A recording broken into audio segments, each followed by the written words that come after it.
Hello and welcome to the Deep Dive Perspective. We're going to talk about Jews, Jewishness, Zionism, anti-Zionism, and just where we are with the whole movement, which is fed up, basically, with the whole idea of Israel. But what's the strategy? Where are we going? And what can be done next, given that Israel is under serious pressure, what with the axis of resistance in Lebanon, the Islamic Republic of Iran, Yemen, all doing their bit. What's our role? What's the role of the anti-Zionist movement outside of perhaps West Asia? That's, I think, the question. With me, I've got a fantastic lineup. I've got Rabbi Beck in the studio with me. Welcome, Rabbi Beck. Hello, hello. Good to see you again. And of course, I've got the inimitable Gilad Atzmon, who is no stranger to DDP, and of course, the excellent Laith Marouf, out there on the front line on a daily basis, risking his life on the war front. Welcome to the show, Laith. So, great to be with you. I'm gonna kick this off because all of you have got some fantastic work behind you, and I'm not here to sing your praises about what you've been doing. It's more a case of now seeing where you feel the whole anti-Zionist movement is, because there are controversies that have kicked off.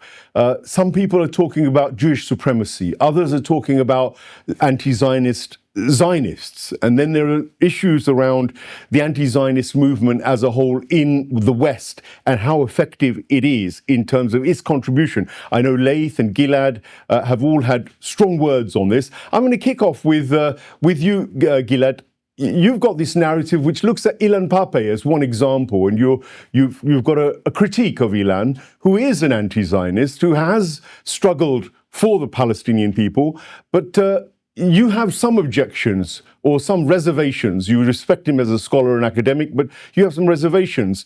And I'll then come on to Laith, because he's raised that awkward question as well of supremacism and why that might be an issue. And I'm going to get Rabbi Beck's response to all this as well. Gilad, you kick off with your initial narrative. Okay, I'm even troubled with the notion of anti-Zionism, because Israel doesn't define itself as the Zionist state. It's never defined itself as the Zionist state. It's regarded itself as the Jewish state. And in that regard, we have to understand what is it in the Jewish state that is so problematic. And I looked into this topic I've been looking into this topic for quite a while. And not only that it is the Jewish state, it formed as the Jewish state, as years went by, it became the Judaic state. And we have a very respected rabbi in the sitting with you, and I don't try to say that the Judaism that we see in the Jewish state is the same Judaism that the respected rabbi is following, but it is definitely a trend of Judaism that is very popular in Israel and actually is supported by vast majority of rabbinical Orthodox sects around the world. And this Judaism is the inspiration that drives the Jewish state. Now, as long as we are refraining from dealing with the Jewishness of the Jewish state, we are basically attacking demi targets. We call it Zionism, we call it colonialism, we call it settler colonialism, we call it apartheid, and all those models are there to allow us to zigzag around Jewish sensitivities. And what I have been saying for many years is that the Palestinians are the only people on the planet where their solidarity is shaped by the sensitivities of the oppressors. And this, I believe, actually contributed to the Jewish impunity, in Israel that led to the genocide, because the Jewishness and the Judaism of the Jewish state has never been subject to criticism by the people who are supposed to be the leaders of the Palestinian solidarity movement. And it's a major problem. I hope that I made myself clear. That's a very succinct opening, and you raised some really interesting questions. I'm sure Rabbi is going to come back to you on that. Laith, you equally have some concerns about Israel and its constitution and the way it projects itself. You know, the world outside of Israel uses the concept of Zionism. Absolutely. I mean, that's what we get in England. It is all about anti-Zionism, right? And we go to great lengths here not to sort of include the J word, to include Jewishness or Judaism or Jews. We actually actively go against that, partly because it's something we're ingrained with. Anti-Semitism is something people are worried about here in the West. You can get prosecuted for it. It's a racism. It's a racist crime to be anti-Jewish, to be anti-anybody in that sense. So it is a very sensitive question, but it's increasingly coming into the front line. Doctors here have been talking about, again, David Miller, for instance, Dr. David Miller or Dr. Rahmeh Aladwan. They've been increasingly raising this notion of Jewish supremacy. So again, it's bringing the Jewish word in connection with Israel. Does that endanger, first of all, good Jews around the world? And secondly, do you care as a Palestinian? Is it something you should have to worry about? You see, for 100 years right now, the actual best defenders of Judaism have been the Palestinians, not the Jews themselves. That's the truth.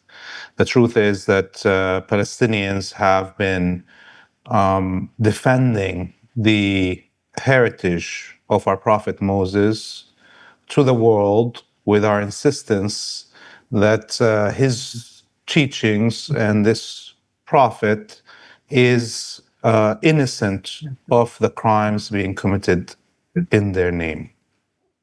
Unfortunately, those who call themselves Jewish have failed in doing that job.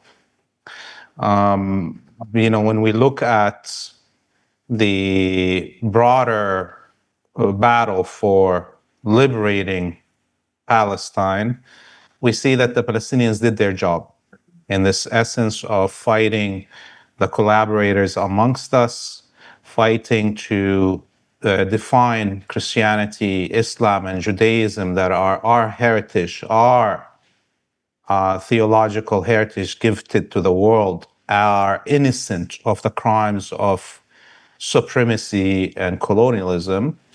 But unfortunately, those who define themselves as Jewish and claim to be also opposed to the perversion of the teachings of our prophet Moses to become a colonialist, imperialist, genocidal tool, have declared with their actions over the last 100 years that they don't believe that they, as Jews, that their life and the sacrifice of their life to liberate Judaism from the hold of Zionism is something worth to give.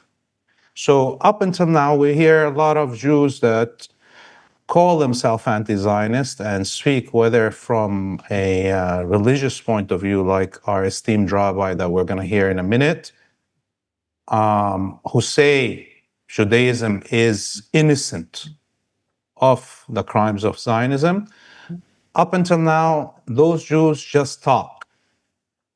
But they themselves believe that Judaism is not worth being martyred for. So, if there is no Jew on this planet that thinks that they can, they should sacrifice themselves in the defense of Judaism, forget the Palestinians and those that are victims being killed in the name or abused in the name of Judaism. Forget all of those. Find me one Jew in the last 100 years that says they are ready to be martyred to defend Judaism from Zionism. That hasn't happened. Therefore, this is the main problem where we see ourselves today, is that although there is maybe a 1% of Jews on this planet that are willing to say words against the abuse of Judaism for imperialist, supremacist, genocidal aims, there is 0% of Jews that are willing to die for that reality. So for us that are not Jews, what can we extrapolate from this? We can extrapolate that there is a Jewish state killing in the name of Judaism, and the vast majority of official Jewish organizations support directly, financially, recruit for the genocide and the rape of my extended families, and there's not one Jew that is willing to die to stop it. Well, Laith, those are powerful words. Rabbi, you've heard a couple of perspectives, and of course, you are an anti-Zionist. You campaign on a regular basis. You're out at all the protests, all the marches. Laith's complaint is that we need to go further. We need to go to the next stage where within maybe Israel, Jews themselves who are anti-Zionists, who are against the kind of state that's emerged in the name of Judaism, which you'd no doubt renounce, that they need to do more. Secondly, that the anti-Zionist movement out here in the West has to go the next stage. I know some lovely people. There's Professor Haim I've met. There's Mike Cushman, very active Jews who are also targeted by the Zionists in this country, and the state for that matter, as you yourselves. So I'm taking in what Laith said and what Gilad said. These are, I think, respectful questions. As a rabbi who is anti-Zionist, what's your reaction to both Gilad and Laith? What would be your thoughts? Look, I can just say my words. I don't want to comment on that. What I can say is that we're working very hard within the Jewish community. That's what you see us outside the Jewish community, by the rallies or speeches or interviews. This is 10% of our work. Right. The rest, 90% what we're doing is within the Jewish community to clarify people, to take them apart from the Zionist ideas. The Zionists using money tricks, how to bring in people into their ideas in a time when they know that according to Judaism, there is no right to the state of Israel at all. Israel has no right to exist at all. And we are not supporting even a two-state. According to the Torah, from the river to the sea should go back to the Palestinians. And it will go back, inshallah. However, but the Zionists, as much tricks they're using for the non-Jewish world, they try to use it within the Jewish world. Why? Because they need religious people like us. If they don't have religious people, everybody will say, who say that you are Jewish? Mm-hmm. They're looking for people like us to stay with them. And our job is in the Jewish community, especially by the youth, to give speeches and print leaflets and speaking in universities, in Jewish yeshivas. We call it yeshivas, and schools and high schools, to speak and to explain why to stay away from Zionism. Our rabbis speaking constantly to our youth to keep them away from Zionism. And that's what you can see today's day. There are in the state of Israel, you have 80,000 of our youth that are refusing to serve in the army. Okay? And they lost all the rights. They lost the rights to vote. They lost the right even to go out of the state. They cannot travel out because they will arrest them. 80,000, you know what 80,000 means? It's a huge amount. 80,000 of our youths are today deserters, but they are not going to the army. They won't join the IDF. No, they want our rabbis say, better go to prison rather than to this murder army. And this is a fact, but you cannot deny. And give a look. We try to do what we can. Unfortunately, the Zionists are strong and we are weak, but we try to do what we can. But what we can, this is, I think, in my eyes, very important work, because this shows for the world that this fight for Palestine, this is not anti-Semitism. Without our work, the world will easily take the Palestinians and put them in the way. Oh, they are Nazis, they want to kill Jews. And we come and we stay together with the Palestinians and we bring out the real voice of the Torah. And this, with the help of the Almighty, this is very, very important work for Palestine. And another thing is, what the Zionists... If I can interject here Laith, for a second. yeah, come in, then hold that thought and come back on it. Laith, yes, you wanted to come in. Yeah. Look, I just want to say that today the world is different than the year 2000.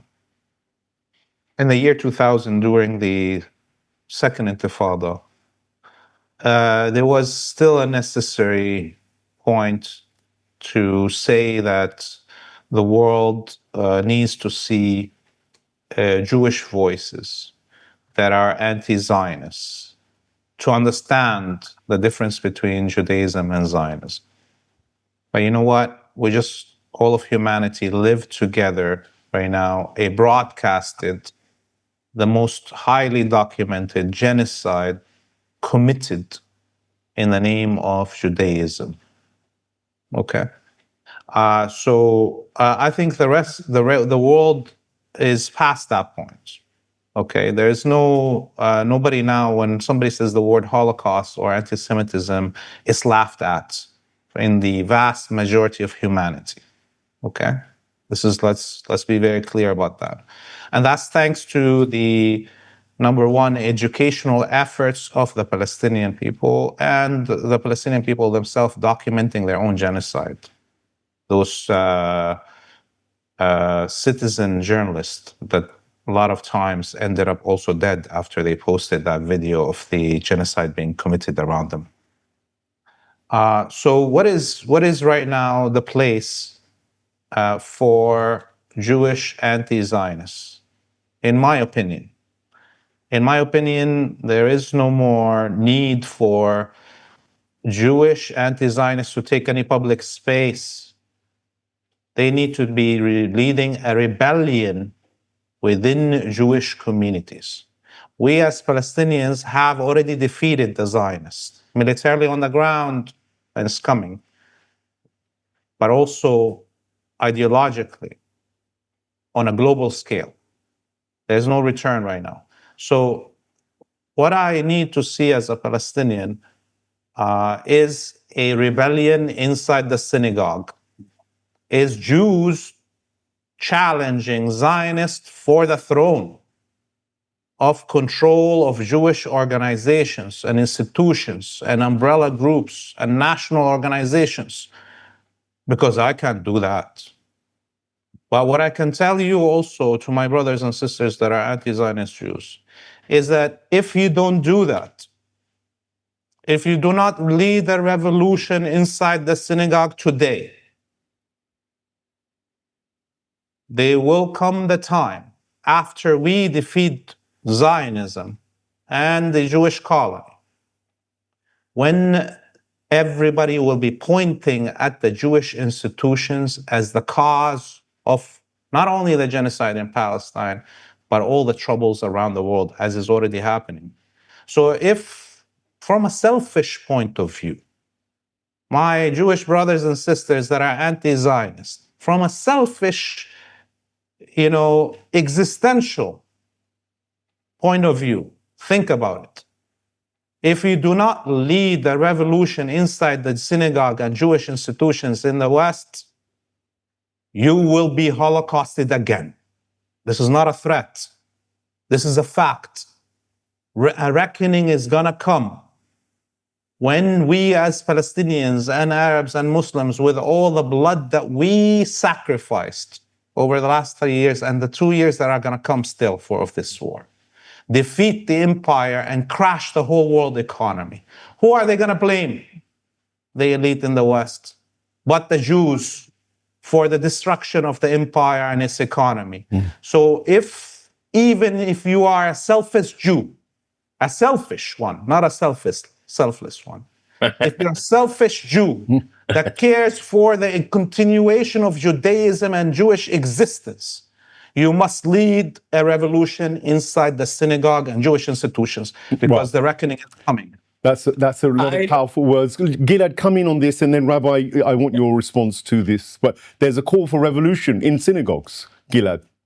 Yeah, I think that the call for a revolution in synagogues is a wonderful thing, but as things stands, the vast majority of the Jews are actually supporting Israel, and even the anti-Zionist Jews, the vast majority of them are not against the existence of the Jewish state. They just want it to be slightly more polite.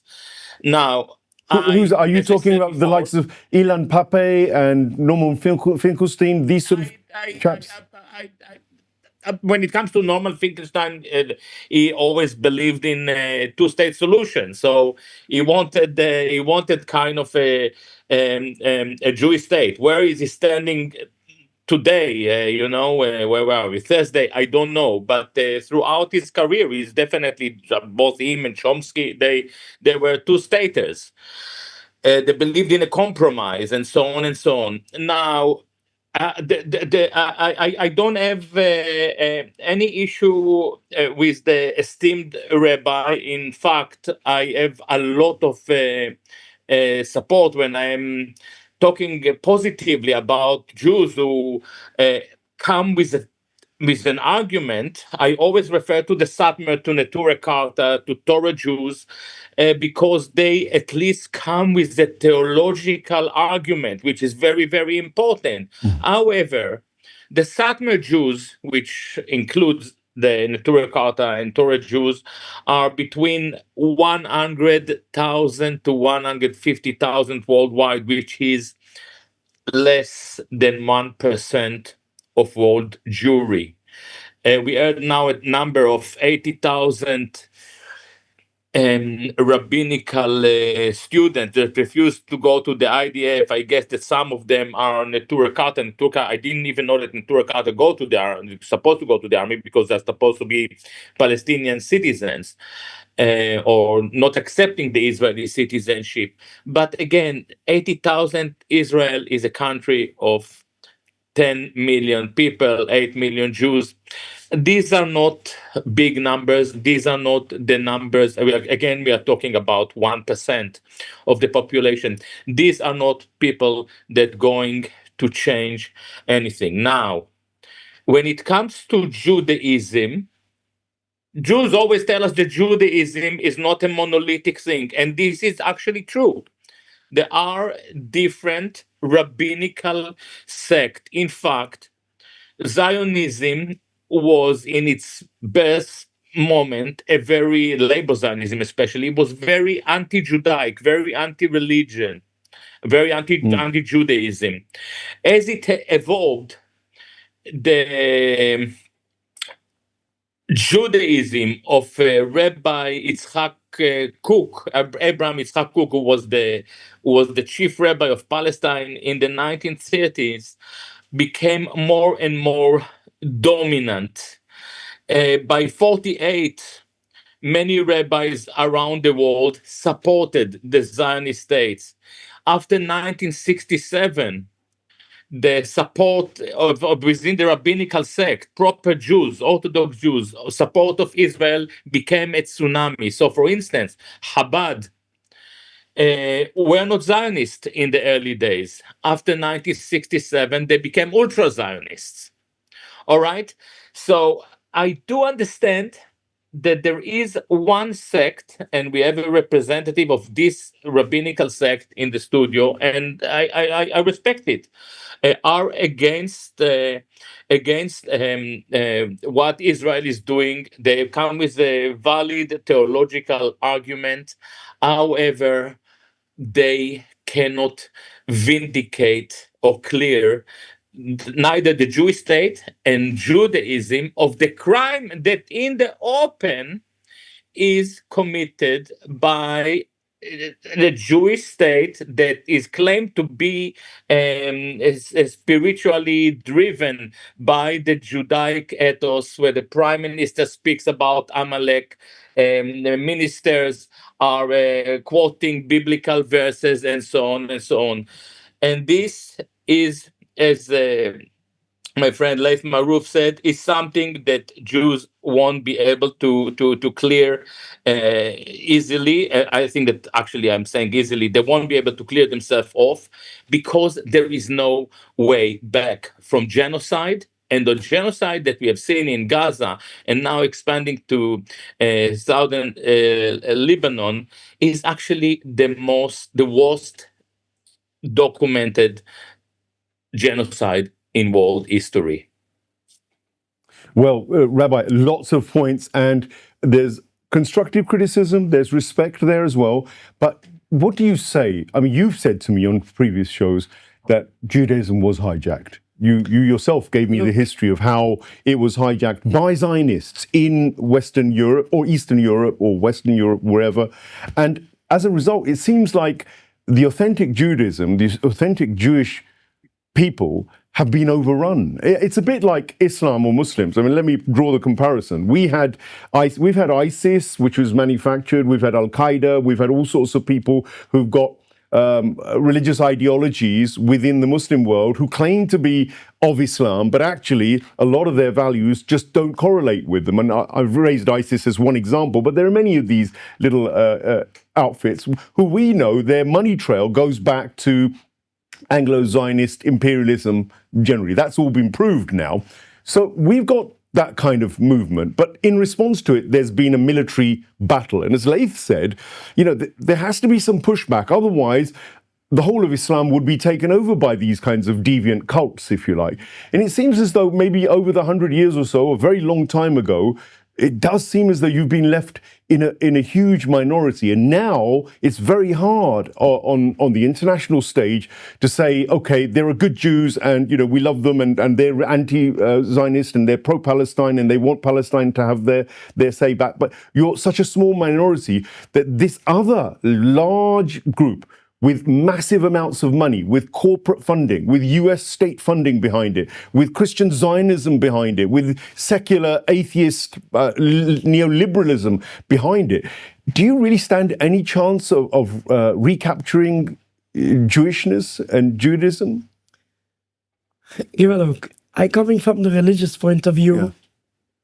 Yeah. Not everybody respected the religious point of view, but no, we respect. Yes, I coming from the religious point of view. First point, that what Gilad say that 80,000 is not a huge amount. Can you point out any other country in the world from the 170 countries on the world where you have such a big amount of people who refuse to go to the army in any country in the world? Firstly. But secondly, again, we don't going to change facts. We cannot change facts. Yes. I can just bring out what is the fact. Now, this is, by the way, I must stop you, and I'm respectfully saying it's not that they just refuse to go to the army. They refuse to go to the army because the government is giving them a lot of money to go to the yeshiva. They enjoy a lot of benefits. It's way more than just a refusal to participate in a genocide. I wish it was. It is a big political battle.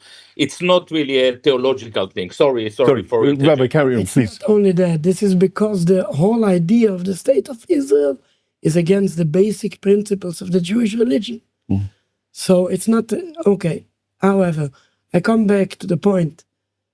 we cannot change facts. It's true that Jews today are counting in a world of 18 million, something like that. Yes? And it is true what, I didn't remember Gilad. who said that Satmar, and I can say many other Jewish, if you take it in the wide way, they are counted in hundreds of thousands. Yes? And I don't speak in behalf of the millions of Jews because I'm a religious rabbi, and I'm speaking in behalf of these hundreds of thousands.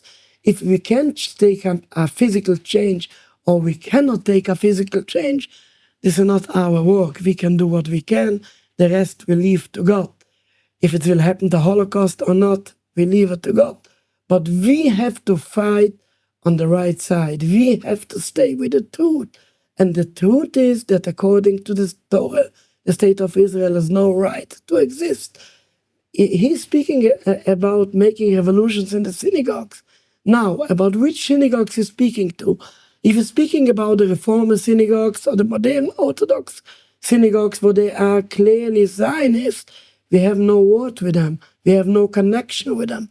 When you're speaking about the ultra-Orthodox Jewish synagogues, Hasidic synagogues, or Haredi synagogues, what is concentrated in New York, in Montreal, in Australia, in Argentina, in Vienna, and of course here in London, in Manchester, anywhere where you're speaking, people looks like me, we don't have to make a revolution.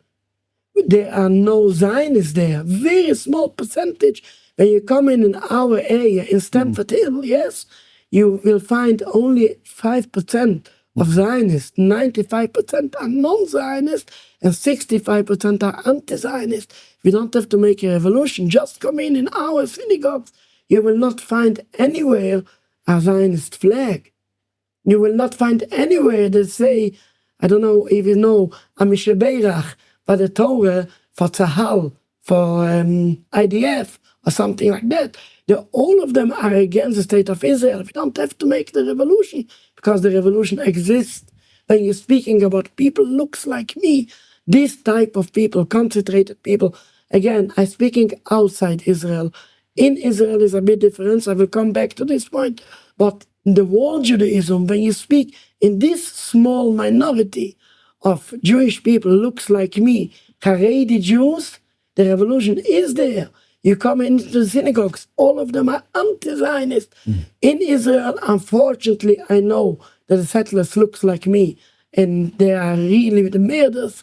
However, but there are still hundreds of thousands in the state of Israel what are against the state of Israel completely. And these youths from the East 80,000 is the children of these hundreds of thousands what are refusing the state of Israel in Israel itself.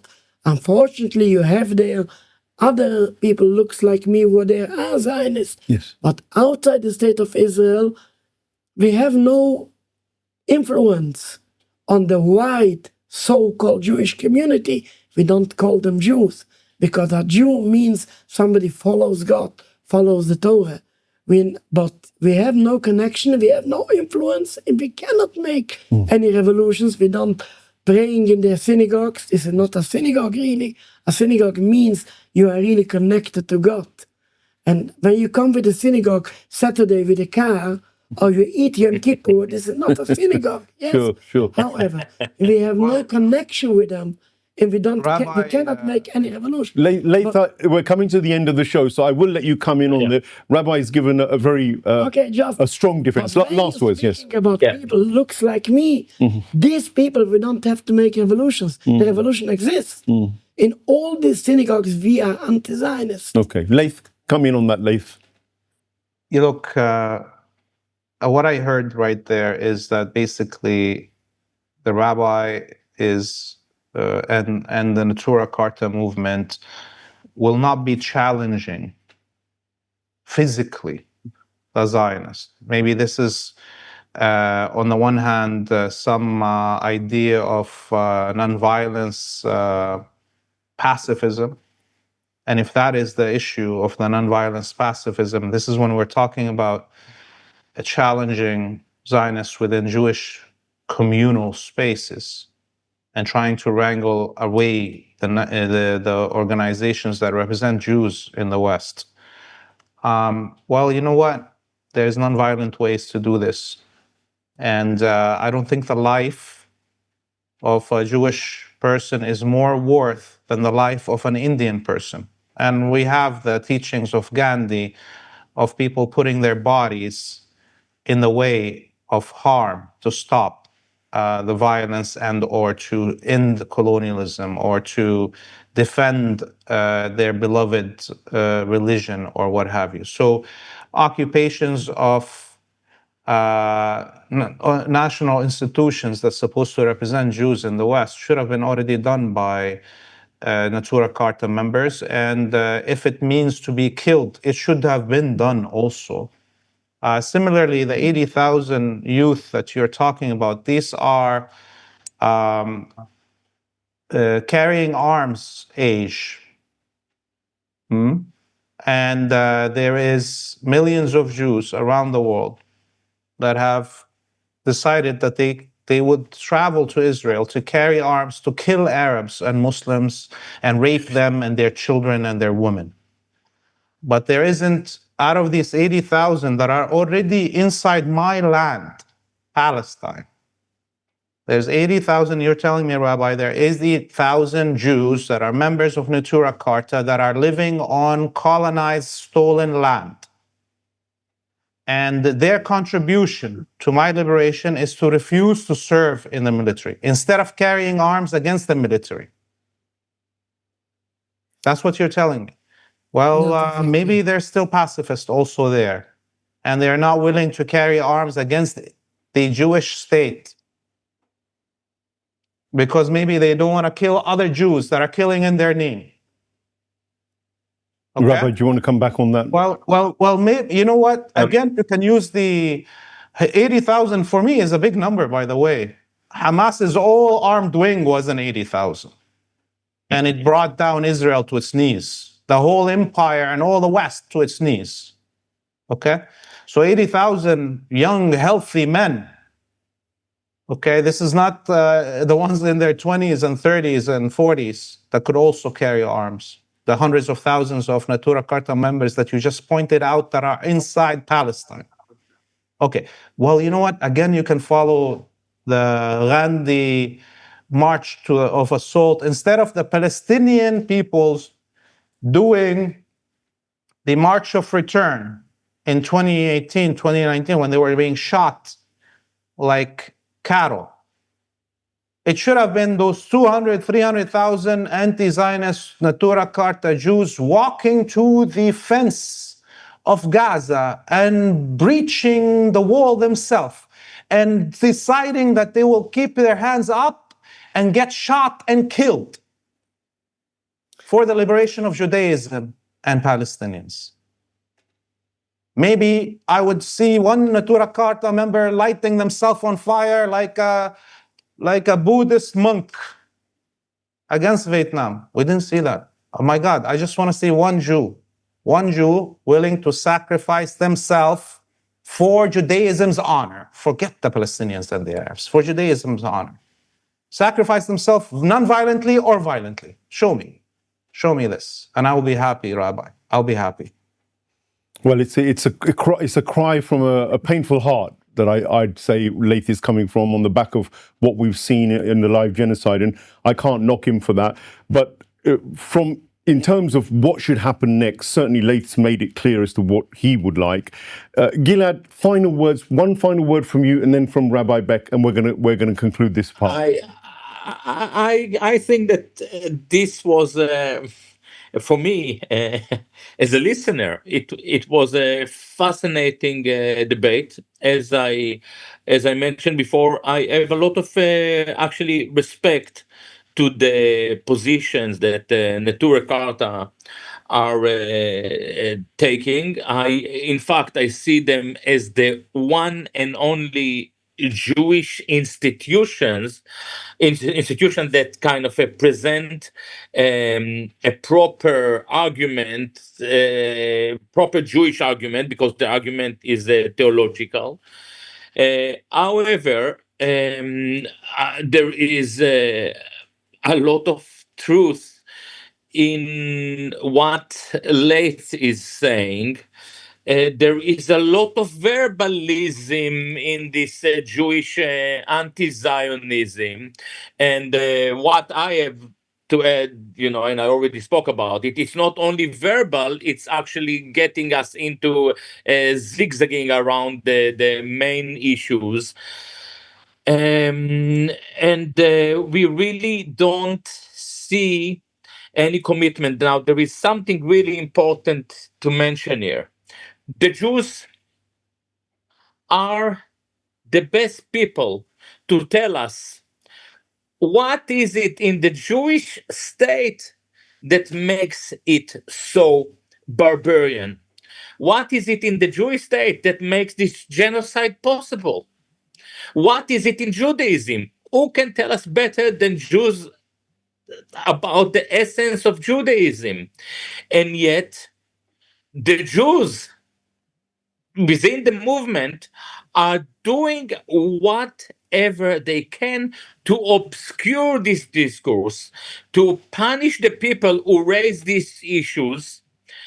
And not only that they don't help liberating the Palestinians and bringing all this mess to an end, they are actually have become a serious obstacle. They, as I said before, responsible partially for the impunity of the Israeli state that led us to a genocide. And this is a disaster. Okay. Rabbi, last word goes to you. It's very hard to say. Firstly, I didn't say exactly that these 80,000 youths are Neturei Karta. Neturei Karta are not so big, and we haven't got a special members. But these 80,000 are anti-Zionist Jews who lives there. And if you don't believe this number, you don't have to believe me. Just go on the media and you will see these numbers from where I take them. No, I don't think the numbers were questioned. I think the number is the issue of like, what's the next stage? Should they become much less passive and come to the front line? Do you think that's possible? I understand. Look, there are hundreds of thousands. By the way, it's not true that they are anti-Zionist. As I said before, they don't want to go to the army because of many political reasons. Some of them could be anti-Zionist, but it's not Zionism. It's not the anti-Zionism that prevents them from going to the army. Laith, your sound is off. Laith, your sound is off. Yeah, I personally don't care if it's 80,000 or 5,000 or even 5. If there's truly 5, or 80,000 anti-Zionist Jews in Israel, in Palestine, in occupied Palestine. God damn, I said the word Israel. And they are healthy, military-age men. And they're refusing to take action to stop the genocide in their name and the name of their religion that they love. Then they are not men. Okay. Rabbi, I have to give Rabbi the final word because he's been interrupted a couple of times there, but with good points. But Rabbi. No problem, I understand. But however, tens of thousands of Jews have left the state of Israel since the creation of the state of Israel, as myself and as my colleague Rabbi Sofer and many others, what they got out of that, but not everybody have the ability to go out from a place, but they try to do at least what they can. This is hard to say for a person, do this or do this or do this. Everybody doing what they find suitable for his life. I mean, when you look in the Muslim world, you see the same thing. Not everybody going out. You can say, oh, everybody should do this, everybody should do this. People, what with their whole heart, they are against the state of Israel, waiting for the dismantlement of the state of Israel. They're waiting for the Palestinian government to come back, and they try to do what they can and what they find suitable to do in this situation, what they are. in that. Okay. Well, I think that it's been an absolutely fascinating discussion with all sides of a kind of anti-Zionist, anti-Jewish supremacist voice, because some people here clearly prefer the notion of anti-Jewish supremacism to anti-Zionism. Gilad certainly educated me on that front. Now, the issue is we mustn't forget that there are Zionists as well. We've had an internal discussion between people who don't want anything to do with the Israeli state, want to dismantle it, want to see it gone. The fact is that the vast majority of people in the diaspora of the people who in the Jewish community don't even want that. That is problematic. The chief rabbi of Great Britain, who's not the rabbi of all Jews, clearly, but he does certainly represent a large majority, and they do seem to have the biggest political voice, is openly saying that, people should be prosecuted for anti-Semitism if they dare to say anything against Israel. He's openly defending IDF soldiers who've come back having been part of a live genocide. And he's openly calling out for all sorts of exceptionalism for Jews on the basis that that they're Jewish, that they're of the Judaic faith. Now, that's all very problematic. In amongst it are the sort of the lone voices of the Neturei and others who are trying their best. So I don't want to point the finger at people within the anti-Zionist movement, but there's certainly a call from Laith which resonates with me to say more needs to be done. We need to be more vocal and more physical about the way we tackle Zionism on every level. But at the same time, I'm more concerned about Zionists across the diaspora and their acquiescence to Israel, their acquiescence to the Israeli state, their acquiescence to Zionism or Jewish supremacy, whichever it is they see as their prerogative. It's wrong. It seems plain wrong to me. And I think that's one thing that all three of my guests would agree on. We're going to revisit this because it's very important, because for the Jewish community and for people from outside the Jewish community who are too scared to talk about these things, it's very hard to understand what's actually going on. And I'd thank my guests for courageously raising these issues and speaking very frankly and speaking honestly to us. Until the next edition of Deep Dive Perspective, do like, share, subscribe, and thank not only our channel, but go to Gilad's pages, and please go to Palestine, Free Palestine TV for Laith Marouf, where he has an encyclopedic insight into that part of the world, especially Lebanon, Palestine, and West Asia generally. Do go and link into and subscribe to his channel as well. And of course, look up Neturei. They are doing great work. No doubt they are the lone voice. And we can only say let's build on the platform of many Jews who are now beginning to think, because the statistics in America and Britain are saying that the younger Jews are beginning to turn. So perhaps that's where Neturei need to focus, is the young Jews, whether it's of their denominations or others. More work needs to be done to educate them, to rehabilitate them towards the true Abrahamic values, the true Judaic values, the true values of Prophet Moses. And maybe that's where the chink in the armor for the diaspora is, to undermine those money-loaded Zionist organizations, which right now dominate virtually most, or if not, definitely most synagogues in Britain and the US. Thank you for watching. Goodbye.